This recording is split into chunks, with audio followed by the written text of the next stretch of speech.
Hello নমস্কার, welcome to it's by Madhulika, easy and tasty recipes by Madhulika. আমার রান্নাঘরে আপনাদের সকলকে স্বাগত। আশা করি আপনাদের পুজো সকলের ভীষণ ভালো কাটছে। নবমীর জন্য মাংসের স্পেশাল রেসিপিতে আমি আজকে শেয়ার করতে চলেছি ঠাকুর বাড়ির একটি মাংসের রেসিপি, মাংসের বিরিঞ্চি। প্রজ্ঞা সুন্দরী দেবীর আমিষ ও নিরামিষ আহার বই থেকে নেওয়া রসুন ছাড়া এই মাংসের রেসিপিটি খেতে কেমন হবে সেইটা ভেবে আমি খুব কম পরিমাণ মাংস দিয়ে বানিয়েছিলাম এই রেসিপিটা, কিন্তু খেতে এত ভালো হয়েছে যে নবমীর দিন আপনারা যাতে এইটা বানাতে পারেন সেই জন্যই শেয়ার করছি আমি এই রেসিপিটা।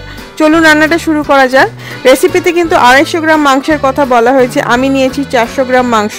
আর পেঁয়াজের কথা বলা হয়েছে 10টা, আমার ধারণা 10টা ছোট পেঁয়াজের কথা বলা হয়েছে। আমি নিয়েছি 7টা মাঝারি সাইজের পেঁয়াজ, 3টে পাতলা পাতলা এবং 4টে বড় বড় করে কাটা। 2টো শুকনো লঙ্কা লাগছে আর 2টো কাশ্মীরি লঙ্কা আমি ভিজিয়ে নিয়েছি।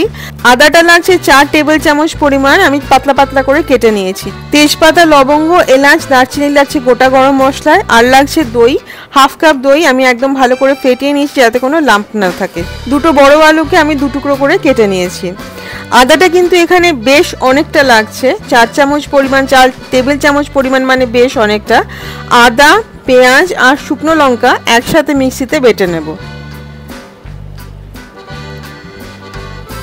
একদম মিহি করে বাটতে হবে, ঠিক এরকম। কাশ্মীরি লঙ্কার জন্য রংটা খুব সুন্দর এসেছে।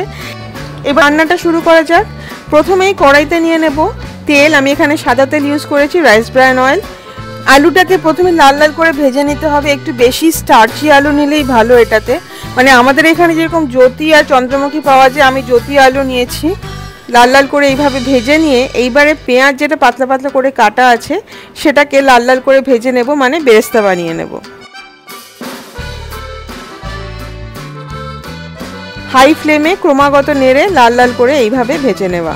বাকি যে তেলটা আছে তার মধ্যে মাংসটাকে ভেজে নিতে হবে। রান্নাটা কিন্তু পুরো ঘিতে করার কথা, আমি যেহেতু ঘিতে করছি না, আমি বেশিরভাগটা সাদা তেল দিয়ে করছি, কিন্তু যাতে ঘিয়ের খুব সুন্দর একটা গন্ধ হয় সেই জন্য এই সময় দিয়ে দেবো 1 চা চামচ ঘি। দিয়ে মাংসটাকে এবারে লাল লাল করে ভেজে নেব।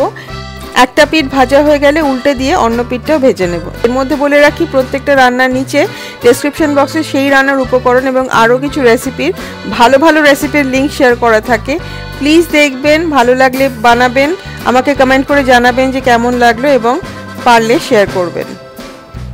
এরকম লাল লাল করে মাংসটা ভেজে নিয়েছি। এবার বাকি যে তেলটা আছে তার মধ্যে দিয়ে দিলাম গরম মশলা ফোড়ন। আমি কিন্তু আর তেল দিচ্ছি না, মাংসের মধ্যে যথেষ্ট পরিমাণ চর্বি থাকে, সেটা থেকে যে তেল বেরোবে তাতেই প্রচুর তেল হয়ে যায়, সুতরাং আমি আর তেল দিলাম না। দিয়ে দিলাম বেটে রাখা পেঁয়াজ, আদা আর লঙ্কার মিশ্রণটা। দই যেটা ফেটিয়ে রেখেছি সেটাও দিয়ে দিলাম, দিয়ে খুব ভালো করে মিশিয়ে নেব। এইবারে এর মধ্যে দিয়ে দেব পরিমাণ মতো নুন। আমি এখানে 1 চা চামচ নুন দিয়েছি। দিয়ে ভালো করে মিশিয়ে ততক্ষণ ভাজতে হবে বা কষাতে হবে যতক্ষণ না মশলা থেকে তেল ছেড়ে আসে। মশলা খুব ভালো করে কষানো হয়ে গেছে, খুব সুন্দর একটা গন্ধও বেরোচ্ছে। এইবারে দিয়ে দেবো মাংসটা, ভেজে রাখা মাংসটা। ভেজে রাখা পেঁয়াজ, মানে পেঁয়াজ বেরেস্তার অর্ধেকটাও দিয়ে দেবো এর মধ্যে। দিয়ে ভালো করে ভাজতে থাকতে হবে, ভালো করে কষাতে হবে মাংসর সাথে মশলাটা। মাঝারি আঁচে 10 মিনিট ধরে, মাঝারি থেকে কম আঁচে 10 মিনিট ধরে, দেখবেন যাতে পুড়ে না যায়। এখানে ক্রমাগত কিন্তু নাড়াতে থাকতে হবে। মশলার সাথে যখন মাংসটা খুব ভালো মতো কষানো হয়ে গেছে তখন আমি পুরো মাংসটা প্রেসার কুকারে দিয়ে দিচ্ছি। যদিও নিয়ম মতো এটা বাইরেই রান্না করার কথা, কিন্তু আমি এটা প্রেসার কুকারেই করছি। খুব সামান্য জল, 1/2 কাপ মতো গরম জল দিয়ে এটাকে ভালো করে মিশিয়ে নেব। তারপরে 15 মিনিট এটাকে প্রেসার কুকারে রান্না করব, একদম কম আছে। প্রথমবার সিটি যখন উঠবে, প্রথমবার যখন হুইসেল উঠবে ততক্ষণ আমরা হাই ফ্লেমে রান্না করব। তারপরে কমিয়ে দিয়ে বাকি সময়টা লো ফ্লেমে রান্না করব।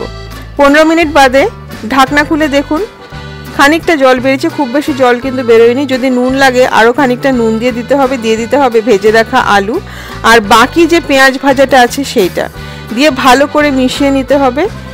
এই সময় যদি মনে হয় যে জল লাগবে তাহলে একটু জলও দিতে হবে। মাংসটা কিন্তু একদম মাখা মাখা হবে, সেই জন্য জল কিন্তু খুব কম পরিমাণে দিতে হবে।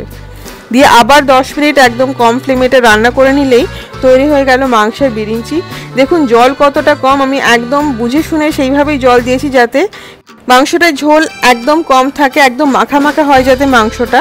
প্রজ্ঞা সুন্দরী দেবী বলছেন এটি একটি মাংসের কোরমা এবং সার্ভ করতে বলছেন ভুনি খিচুড়ির সাথে বা মাংসের পোলাওয়ের সাথে।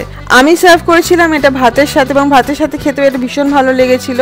লুচি এবং পরোটার সাথেও খেতে এটা ভীষণ ভালো লাগবে। আপনারা এই রেসিপিটা মানে মাংসের বিরিঞ্চি রেসিপিটা অবশ্যই ট্রাই করবেন এবং আমাকে কমেন্ট করে জানাবেন যে আপনাদের কেমন লাগলো। আমার ধারণা এটা আপনাদের ভীষণই ভালো লাগবে। নবমীর দিন পারলে এটা অবশ্যই ট্রাই করবেন। রেসিপিটা ভালো লাগলে প্লিজ লাইক করবেন, শেয়ার করবেন। আমার চ্যানেল ইটস বাই মধুলিকা অবশ্যই সাবস্ক্রাইব করবেন। খুব ভালো থাকবেন, পুজো খুব ভালো কাটাবেন। দেখা হচ্ছে খুব শিগগিরই এটি নতুন রেসিপির সাথে। Happy cooking, happy Puja. Thank you.